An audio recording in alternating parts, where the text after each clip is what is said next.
Okay, so I'm going to tell you a few words, maybe more than a few words, about the 6th grade final test in English. I suppose you are very interested in this because very little is known from the official point of view about this test. And as you can see, the subtitle of this presentation is Bridging the Gap. What we are going to bridge will be revealed in a moment to you. I'm not going to tell you this in the beginning of this workshop, okay? I will reveal it gradually, so I'm going to build a kind of suspense here. And I will also tell you, and I think this is the most important thing for you, I will tell you how this test is going to look like from the point of view of what kinds of task types are going to be used there. So I think that this is the most important information for you, which is not already, which is not yet known officially. Okay, but you may also wonder why I'm talking to you about this. So you may wonder if I'm the right person to talk to you about this test. So there are a few reasons why I'm here today, okay? So actually it's quite awkward to talk about oneself. So if you are interested in the portfolio of different actions, of different activities that I've taken in the field of testing, you may see a little description about me on the first page, on the cover page of this brochure that we prepared for you, okay? But there is another reason why I'm here, and this reason is probably most important. I'm a father of a 10-year-old daughter. My daughter Ola is in the 4th grade. So if we are to believe the ministry that this test is going to be introduced in 2015, it means that the pupils from the 4th grade are going to be the first to take this test. So I am personally interested in this as a father, okay? So actually I don't teach anymore. I used to teach for 12 years, many years ago. For the recent years I've been dealing with testing in different national and European associations and bodies. But I'm still teaching. Now I'm concentrating on teaching my daughter. And as I said, I'm really interested and I'm quite motivated to somehow examine this whole process and to tell you and to share my knowledge about this, because I think that we have a common interest here. Okay? So let me start from the general statement that we live in a crazy world. Okay? There are strange things around us. We do strange things, and gradually we get accustomed to these things, and we tend to think about them as normal, whereas they are actually abnormal.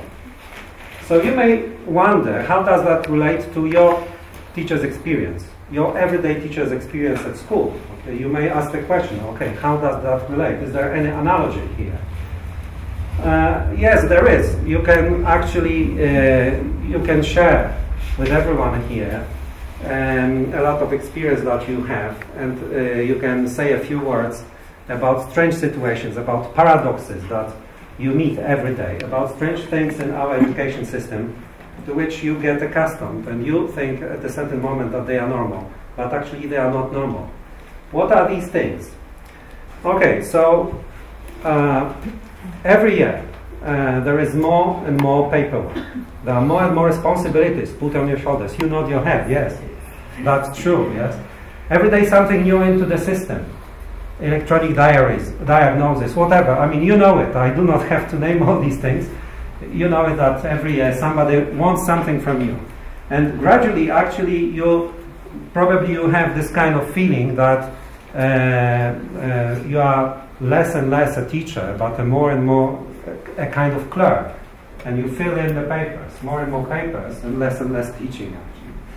And at the same time, there is less and less support. From these people who want something more from you, there is less and less support, actually. You've got mixed abilities classes. This is connected with one of the paradoxes in this whole system. So officially, language education starts in the 1st grade. Yes, so it means from the age of 7 and 6. Okay, that's the borderline. But actually, we know that in practice, this education starts in the kindergarten. Okay. And the biggest paradox is that the owner of this the owner of this process, of the education system, which is the ministry, they do not know what happens there in those kindergartens. They don't know what kinds of course books are used there, or materials, not course books, but materials. They do not know who teaches there, if those people have qualifications. They do not know what kinds of methods are used there. They know nothing about this.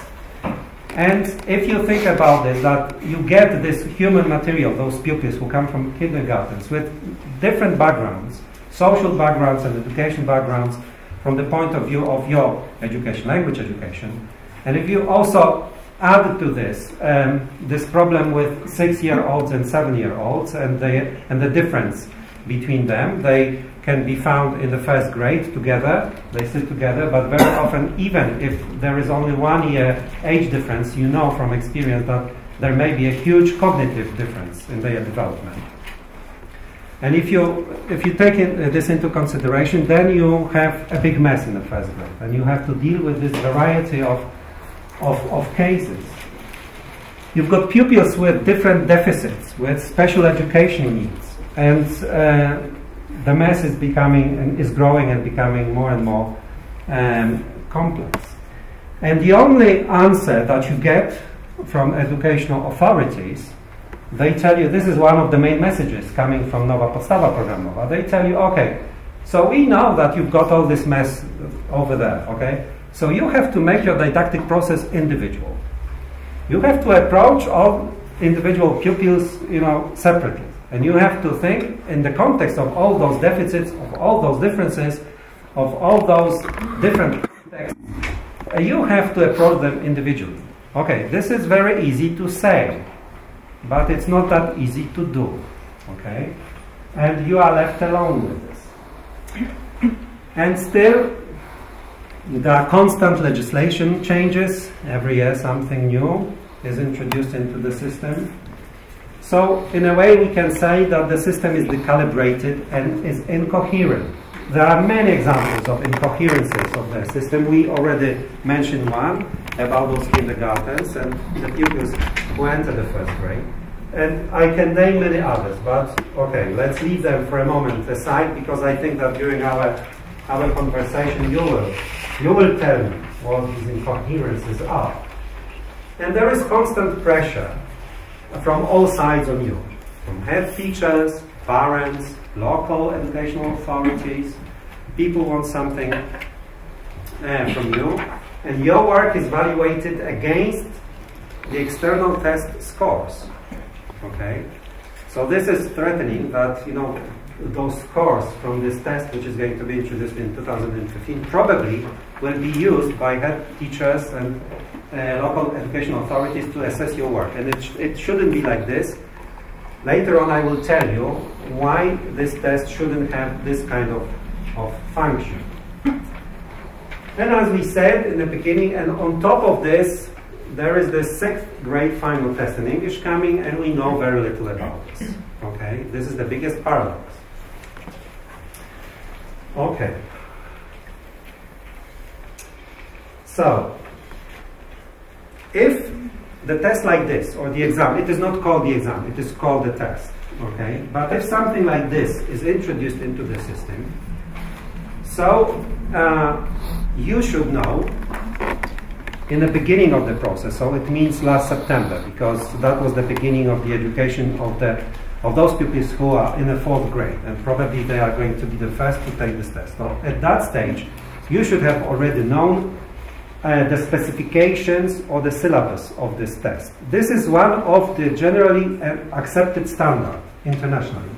Professor Charles Alderson, who wrote many publications, he's one of the greatest experts in testing in the world.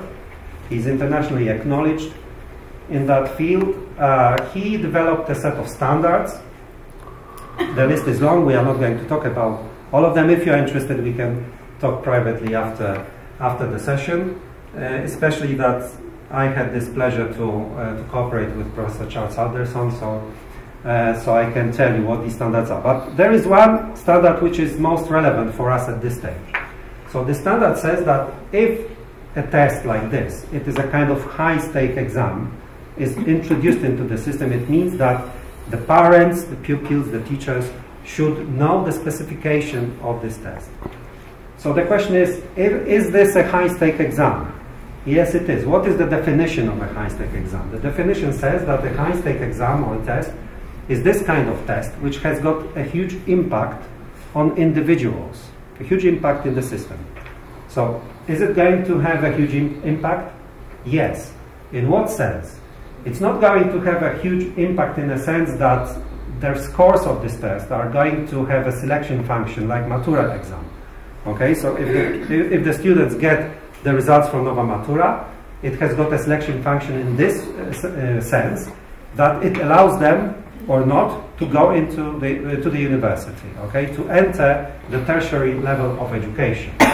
The scores from this test are not going to determine their future education because they are going to be admitted to lower secondary schools anyway. But they will get scores, okay, so they will get kind of feedback, some kind of information will be provided, and they will get a kind of knowledge if they are good or bad at this subject, okay, in English. And probably it will be, also your work will be assessed accordingly.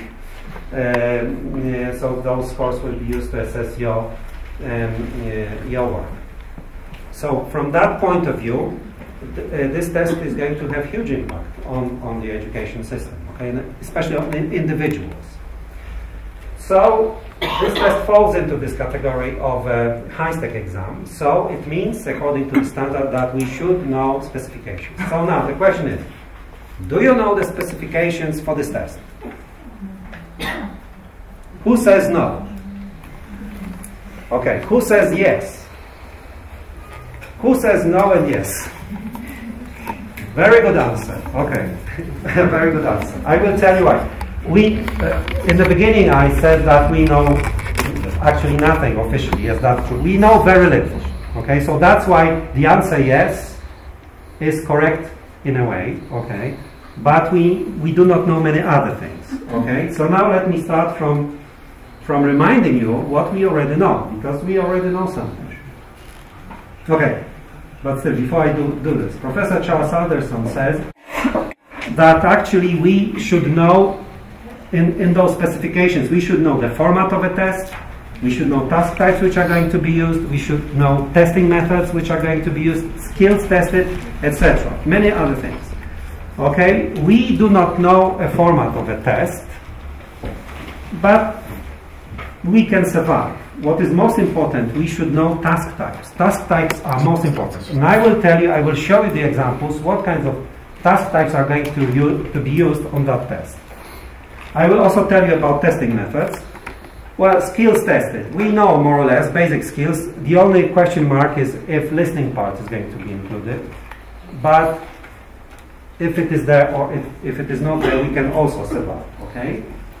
So, what do we know already? One more slide. Okay. I want to get to the point, but I'm still building up, a kind of suspense. Okay. So I will tell you about this test from the point of view of Nowa Podstawa Programowa. I will tell you about this test in the context of the course books you use, whatever they are, from Nowa Era or from any other publishers. Okay. It doesn't matter which course books you use. I will tell you about this test in the context of those course books. I will tell you about the language proficiency level of this test. In simple words, I will tell you if this test is going to be easy or difficult. Okay? And I will tell you something about how this test relates to other tests and other exams, or maybe the tests that you prepare yourselves. Okay, so how does it relate to Podstawa program? What do we already know? We already know that this test is going to cover 12 themes, 12 thematic areas from Nowa Podstawa Programowa. Okay? You can see them here. It's man, home, school, work, and so on. 12 themes. If you take, and obviously all of them have got subcategories, okay? Sub-themes. If you think about food, for example, the only thing that your pupils should be able to know or should be able to do on this test, they should know the names of their food products and they should be able to say a few words about meat. For example, they should be able to say how to make a pizza, okay? And that's it. As far as this theme is concerned. Simple, okay? So far, so good. So far, nothing strange, nothing threatening, okay? But as we say in Polish, the more we go into the forest, there are more trees there, okay? So this is simple. I can show you the example from our brochure, how we test this. Okay, and now, but before I do this, I can reveal the first little secret. So, what are we going to bridge here? So, with this brochure, we are going to bridge two words, okay? We are going to bridge the didactic process and testing, okay? With this brochure, we are providing you with some task types we believe your pupils should be familiarized with. And these are the task types, in many cases, which are going to be used by the Central Examination Board. But we also provide your pupils with those task types which are already known to them, which are used in different course books. Okay, so in that sense, we are bridging those two words. And you've got the example here. Okay, so if we talk about food and if we talk about the names of the food product, so in this task, we ask your pupils to fill in the gaps with different names of the food product. So in that sense, we cover this one of those 12 themes, which is devoted to food. So far, it's very easy, but let's go on. We also know from Nowa Podstawa Programowa that there are not only themes, that there are also some requirements, but they are called attainment targets. Attainment targets, wymagania programowe, okay? Attainment targets. So those attainment targets are listed in Nowa Podstawa Programowa, and they go like this. That, for example, your pupil can understand different sorts of texts. If they are written or if they are spoken, so he or she should be able to understand those texts. He or she should also be able to produce such texts, orally or in a written form. He or she should be able to react in very simple everyday life situations, orally and in a written form, should be able to transform the text, and should be able to use communicative strategies. There are different communicative strategies, they are not listed there, but one of the examples, for example, compensation. If you read a small text, and if you do not understand all the words, but you can get the meaning of the whole text from the context, even if you've got some vocabulary deficits, you compensate, okay? And everything is okay. So this is compensating, one of the communicative strategies. And if we look into in detail in one of the examples here, okay, so if you look at the first attainment target, and you can see those two sub-parameters here, that the pupil should be able to understand the general sense, and should also be able to look for the specific information in the text. So I will show you the example how to test this, how it is going to be tested. It is in the test number 1, devoted to men, from our brochure. The task number 3, if I remember well, yes. So we've got a short piece of reading, and the first task item says the text is about. This is assessing if a pupil is able to grasp the general meaning of the text. And the next 3 items check if the pupil is able to look for the specific information. Okay, so with this simple task, we cover this attainment target. So far, so good. Yes, easy. Nothing strange. This is already known. I mean, it's in the Nowa Podstawa Programowa, so you should already know this. Okay, if you haven't read the document, you should do it. But the most difficult part is in front of us. Okay. So, still, before I show you the task types which are going to be used on the test, let me tell you a few words about this test in the context of the course books you use. Okay. So, if we make the analysis of those course books from the content point of view, you may realize, if you look at them, that 70–80% of the content which I presented to you, which is in Nowa Podstawa Programowa, 70–80%, depending on the course book, actually is covered in a 5th grade. Okay, so it's good news because it means that, I mean, the most important part of this education process is in front of you, because if the 4th graders now they are going to take this test as the first ones, it means that next year they will be in the 5th grade, and I mean this biggest work, the biggest job to do is going to take place there. Okay, and then you may devote the time in the 6th grade to make a kind of follow-up, summarize, to make up for certain deficits if they are there. So you have still some time to make some preparations for this test. And as it was said in the beginning, Nova Era is in a very good position because we are going to prepare the 3rd part of the course book in the light of what is going to be officially known about this test. Okay, so we may say that we are still in a process. But there is bad news as well, unfortunately. So the bad news is that actually, if you think about the course books you use, whatever they are, even Nova Era's course books, the task types which are there are not going to be used by the Central Examination Board on this test. They are going to use totally different formats of tasks. I will show you in a moment how they are going to differ. Okay, this is bad news. I will tell you later on why this is bad. Okay, but again there is good news, which is that the test is going to be easy from the point of view of difficulty. The level of difficulty of this test is going to be quite low. Let me explain you with the use of European scale of language proficiency. Probably you know this. So this is basic, this is intermediate, and this is advanced. Okay, although they've got different names, but don't worry about this. Probably you know this system. You know this? Yes. You know this. Okay, so sometimes it's best to explain certain phenomena if we start from the end, from the other end. So let's start from the other end. Let's think about already existing exams in our system. For example, Nova Matura exam. Matura, it's not Nova anymore, it's not new anymore, so Matura exam. If you think about the extended level of Matura, which level is it? How do you think?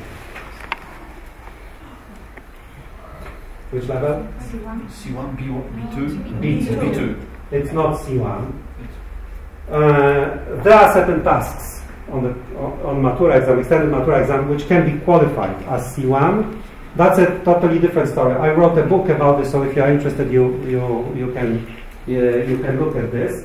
But okay, let's leave this aside for a moment. But generally, it's B2, more or less. That's what Central Examination Board likes to think about.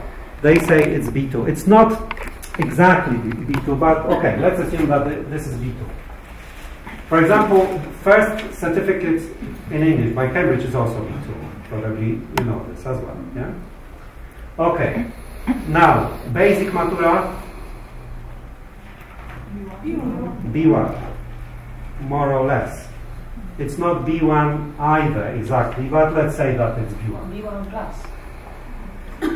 I would say B1 minus.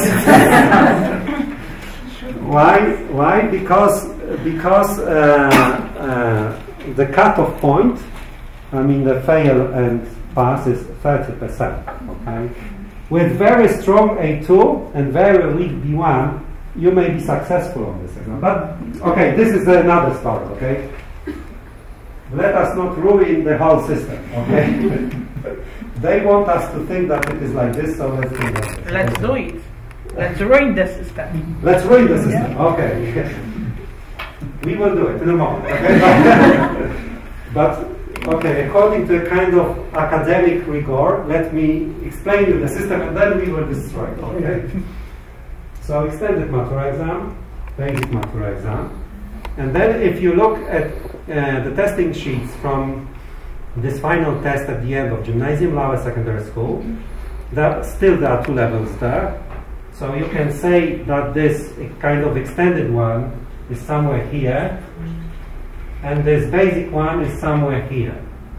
Okay, so then the conclusion is very simple. So that, you know, this final test at the end of the 6th grade must be here, A1, okay, because there must be a kind of graduation here. So A1. A1 is the simplest level. If you, I don't know if you've read this document, this Common European Framework of Reference, Europejski System Opisu Kształcenia Językowego. It's been translated into Polish, so it is available. Okay, if you look at the descriptors, if you look at how different language parameters are defined there on level A1, you will see that level A1 is practically operating in a language with the very basic language elements, like words, like phrases and sentences, even not operating on the level of texts. This is A1, practically no text, simple things. Like, hello, how are you? That's it, yes?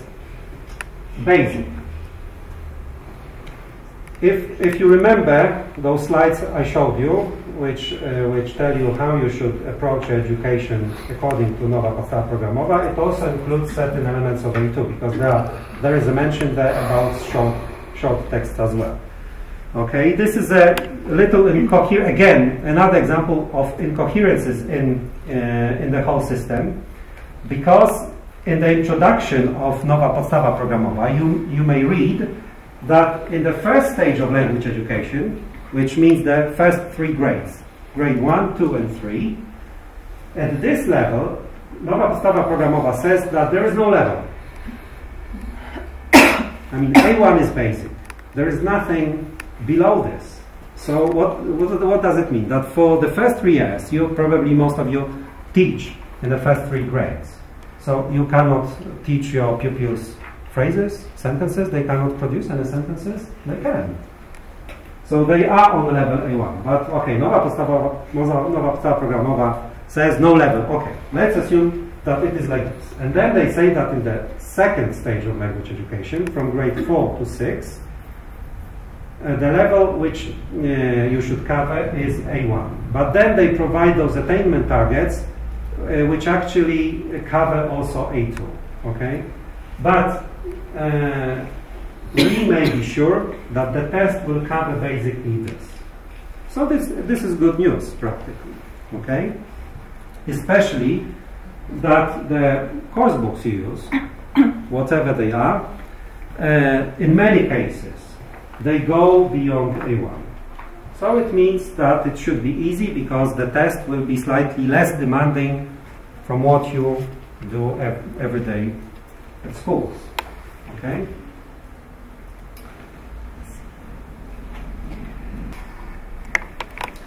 But I said that what is most important here is task types. Unfortunately, we know from experience that even if the test is not going to be that difficult, but if the test is going to operate on different task types that we use in the didactic process, there may be some problems. So again, let me tell you about the example. As we said already, Extended Nowa Matura is B2, and first certificate in English by Cambridge is also B2. And there were many cases in which the students who took Matura exam and who scored quite well on Matura exam were asked to sit the first certificate in English by Cambridge as well. And it turned out that their scores differed. Okay, that some of them also scored quite well, just like on Matura exam, but some of them failed. So the discrepancy between those scores were from D to A level, which means from fail to pass. So the question is, why? Why in reality does it happen like this? Because the theory is very nice. The theory says, if you listen to the people, to experts from official bodies, okay, like the ministry, they will tell you, okay, if you teach according to Nowa Podstawa Programowa and the test is going to be correlated to Nowa Podstawa Programowa, so those two ends will meet anyway. Okay, that's a theory, nice theory. And actually this kind of theory is generally accepted in Europe. I will tell you later on why. But we know from reality that it doesn't work like this. Okay, so again, let me tell you a few words about the example. So, why the results may differ so hugely between those students who take Matura exam and for example, first certificate in English by Cambridge. Both exams claim that they are at the same level, B2. They use probably the same vocabulary, the same grammar, similar kinds of texts, but there are differences in scores. You may be very successful on one test, but you may fail the other one. Why? There is one simple answer to this. Because the formats of these tests are different. Especially they differ, especially as far as the task types are concerned. And this is the most important thing. Okay, so that's why Professor Bachman from Stanford University in the States a few years ago asked a fundamental question. Is my B2 your B2? Is my A1 level your A1 level? The answer is yes, you know, you are right. No, the answer is no, unfortunately. So, that's why in your didactic process it would be very good if you should actually know. That's why we need the specifications of this test, because the specifications will tell you the format of this test, the task types which are going to be used there, how long this test is going to take, you know, how it will be assessed, many different things. But basically, what is most important here is the task types.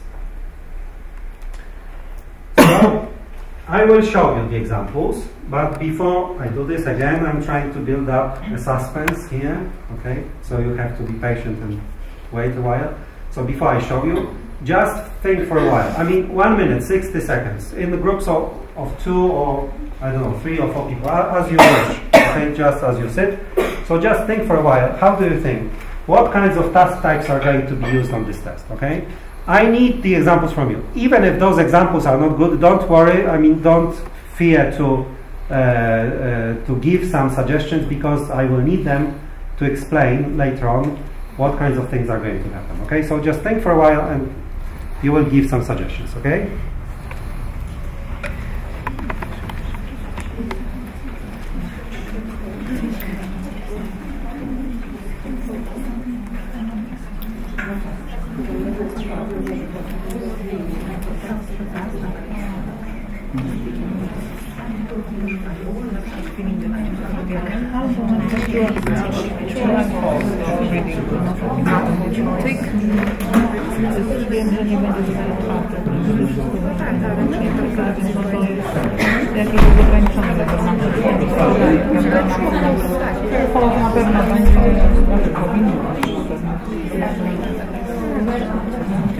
Yes, to make your life easier, I make a suggestion on the slide that just think about 2 types of tasks, for reading and for communication.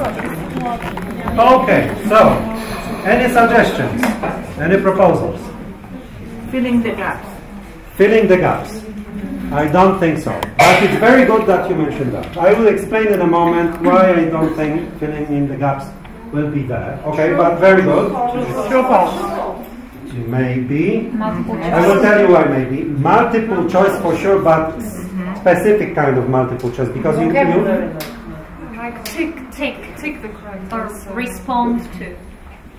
Ticking something, yes. As for communication, match the answer to the question.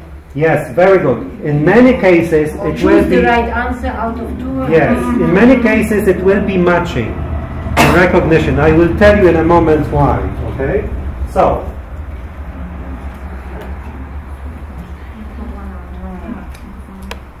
Before I show you those tasks, okay, again. So if you think about the first type of division, okay, the first type of typology, how the tasks can be divided, or how they are characterized actually, there are basically 2 types. They are open or closed. You may forget about open tasks. They are even rarely used on Matura exam, okay, so let's forget about them. Closed tasks. How they are characterized, okay? So their main feature is that the closed task is easy to assess actually, because the machine can do it, because it is not going to be assessed by a human, okay, but by a machine, okay? So only one answer is possible.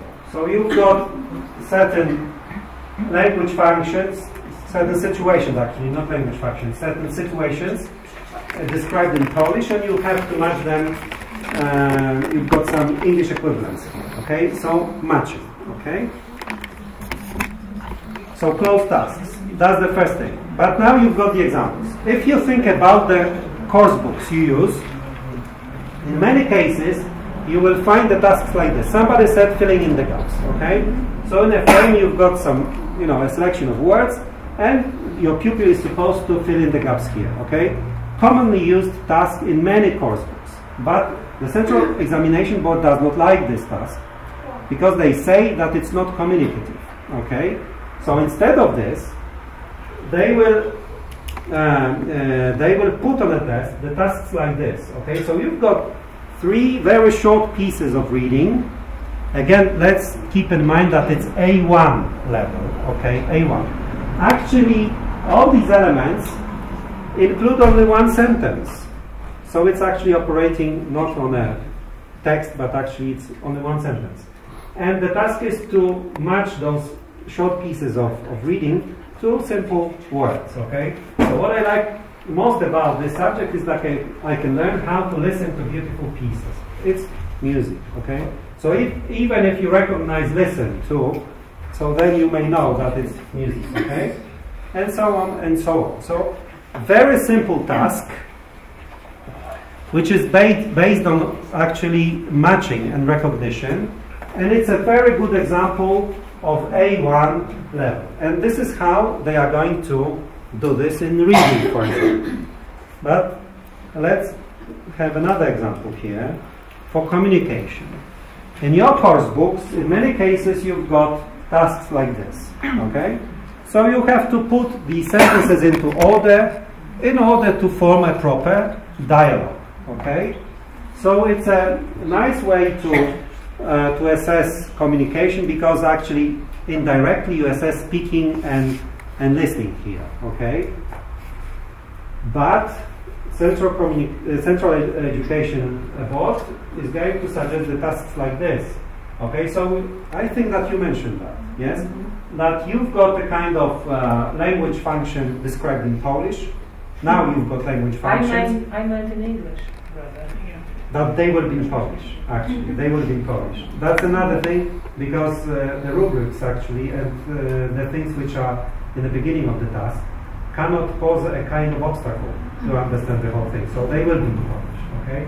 This is A1 level, remember. And you choose from A, B, C, okay? That's how they are going to do this. Okay. More examples in front of us, but still let me explain other things. So, if you ask me a question, okay, so how to prepare your pupils best for this test? So the first suggestion would be to use, during your didactic process, to use different kinds of tasks, but different from the cognitive point of view, okay? If we think about this task which we've already discussed, from the cognitive point of view, this is the simplest thing you can do. Actually, there is a simplest one. If you, for example, ask them to combine those pieces of reading, let's call them like this, not sentences, but pieces of reading. If you ask your pupils to combine them with pictures, that would be even easier, okay? But more or less, this is more or less the level, and this is a kind of elicitation technique which is going to be used on this test. And it's good to use it during your didactic process. But we know that you use also tasks like this. This one, even if vocabulary is the same, even if grammar is the same, obviously this text includes a few sentences, okay? But grammar and vocabulary may be on the same level, okay? But from the cognitive point of view, this task is more demanding, actually, because you have to grasp the whole meaning of the whole text, and also you have to be very sure what certain individual parts of this text mean, okay, in order to be able to put these words here. So from the cognitive point of view, it's more demanding. And then we can go on like this. This task is even more demanding from the cognitive point of view, because you have to transform the verb.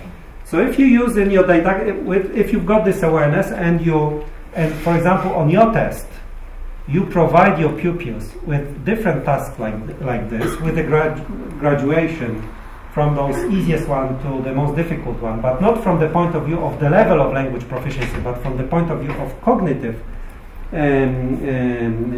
development or cognitive demands, then you will be able to prepare your pupils best. Okay, you will give the chance to all of them actually.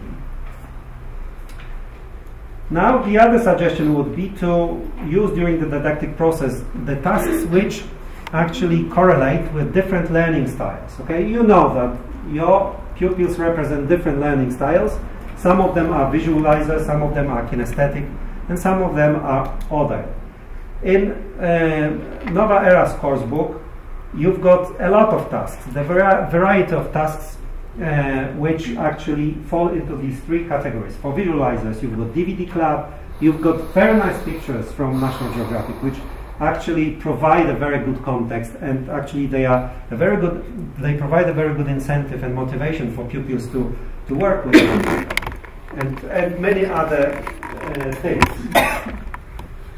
For all the pupils, different kinds of speaking, listening tasks of different kinds of formats, from the easiest ones to more difficult, and from the cognitive point of view, and also from the technical point of view, the technical issues. And you've got also DVD Club is also for those other pupils as well. For kinesthetic pupils, you've got a lot of project works, a lot of tasks which involve manual action actually. You've got stickers, many things like this. So if you use, this is actually, you may say, okay, this is a general suggestion, okay, but you still have to think about this from the point of view of didactic process. We do not tell you to prepare your pupils for the test only, okay? First of all, you have to cover what's in Nowa Podstawa Programowa. Okay, now coming back to our test. If you think about this test in the context of Professor Niemierko's taxonomy, probably some of you are familiar with this, with this taxonomy. Professor Niemierko divided, the whole process into 4 levels. This is different ABC from the one I showed you before. Okay, so the simplest level here is A level. This is knowledge which is there, not necessarily understood. What would be the example of this? If you tell your pupils, for example, to learn by heart the second and the third form of an irregular verb, and he or she goes home and tries to learn it. Okay, go, went, gone, come, came, come, blah, blah, blah, blah, blah, blah, blah. And for 1 hour or 2 hours, because the test is going to be there next week, okay, or next day. Wow. And suddenly they know these forms, but they forget actually what these verbs mean. But the task is completed. When you ask them what is the second form of this or that verb, or the third form, they will tell you. It means that they are on level A. It means that they've got the knowledge, but this knowledge is remembered only. It's not understood. If they know the meaning of these verbs, it means that they are on level B. Their knowledge is also understood. And if they are able to use these verbs in different kinds of sentences, in different kinds of tenses, and they can use different forms properly, it means that they are on level C. They've got skills. The skills for typical situations. We may forget about D, which is the skills for untypical situations. Let's forget about this. And if you think about this test is going to be placed somewhere here. Not exactly in the middle, but somewhere in the middle, with probably closer to B level. Why? Because they are going to match certain elements. Okay, so as I showed you on this example, sometimes you don't even have to understand everything, but you may make some kinds of recognitions and match it. So, okay, good news. It's not going to be that difficult. Okay. Now, Nowa Podstawa Programowa tells you that you have to be communicative teachers. Okay, that the methods you are going to be used are going to be communicative. Actually, approach, because we do not have a communicative method. It's a kind of approach. What does it mean? How does that relate to Lexis, grammar, and language skills? So, if you are supposed to teach according to demands of and requirements of communicative approach, it means that at this stage, vocabulary will be very important. Okay, so you have to operate quite a lot on vocabulary. Okay, so that's not that difficult. Grammar. You have to forget about grammar, actually. On this test, there's not going to be any grammar. No grammar at all. Similarly to other exams, like Matura exam, for example. Okay, no grammar at all. It's going to be a problem. I will explain you in a moment why. Because probably you explore grammar extensively. Yes, you teach grammar. But grammar is not going to be tested. And actually, this is one of the commandments of good testing, that you should test what you've taught. And there is going to be a kind of discrepancy here, because you are going to devote a lot of time to grammar, but it's not going to be tested. It's going to have a lot of impacts. I will tell you in a moment what kinds of impacts. But you may forget about grammar. So if some of you, for example, base your decision, which course book you should use, base your decision on, for example, the fact if this course book includes present perfect or not in a 6th grade, for example, so you may forget about this criteria, actually, because your pupils may not know present perfect and they may be very successful on this test. So forget grammar. Language skills, as we said, the only thing we don't know for sure, maybe listening is going to be there or not. Most of the tasks are going to be based on pictures, okay? And most of them are going to be based on matching and recognition. So you will have tasks like this. You have persons here, and you have to match the descriptions of these persons to the pictures, okay? That's how it's going to be like. We introduced in our brochure, you know, these kinds of tasks, but this brochure also includes those kinds of task types which are not going to be on this test, but which are used by different course books, and this is bridging the gap, okay, between those two words. We would like your pupils to be provided with many options. We do not want to have this kind of gap and discrepancy. Okay, we are trying to find some solutions and tools to make this gap, you know, smaller, so to say. Now, if you think about the test and the main criterion, if it is going to be a good test or not, because probably you worry, okay, so is it going to be okay? I mean, in a sense, is it going to be effective tool? Is it going to be reliable? I do not want to use this word because reliable is used for certain characteristic of a test. From the academic point of view, I'm not going to develop this element now because it's going to be a long discussion. But if you think about the test, and if you would like to get the answer, if it is going to be a good test or not, for the purposes it was constructed for, you have to think about this test in terms of validity. So there are two types of validity, internal validity and external validity. So internal validity tells you something about the internal characteristics of the test itself, of the tool. If the tool is good. So first of all, face validity. What does it mean? From the practical point of view, let's imagine the situation that your pupils sit the test, they open a testing sheet, okay? They look at this, and the first impression is bad. Why the first impression may be bad? Because, for example, the rubrics which are going to be used are different from those rubrics which are in your course books. Or the task types are different. We've already mentioned that, okay? Or graphics, or whatever. If they see something which is totally not familiar to them, then the first impression is bad, and even if the test is not difficult, so this first impression may have huge impact on the result, okay? Because the first impression is no, okay? This is called, from the academic point of view, this phenomenon is called face validity. If the test is not valid from the facial point of view, it's not good, okay? Because it may have bad influence on the results, even if the test itself is easy. This is a very general and commonly known phenomenon. Just think about yourself. How do you make the decisions about choosing the course book? How do you make this decision? You go to a stand like this, you take a book, you browse. Oh, I don't like it. Oh, nice pictures. Okay. And this is okay. I'm not laughing. I'm not joking. I'm not saying that this criterion is bad. This is one of the criteria.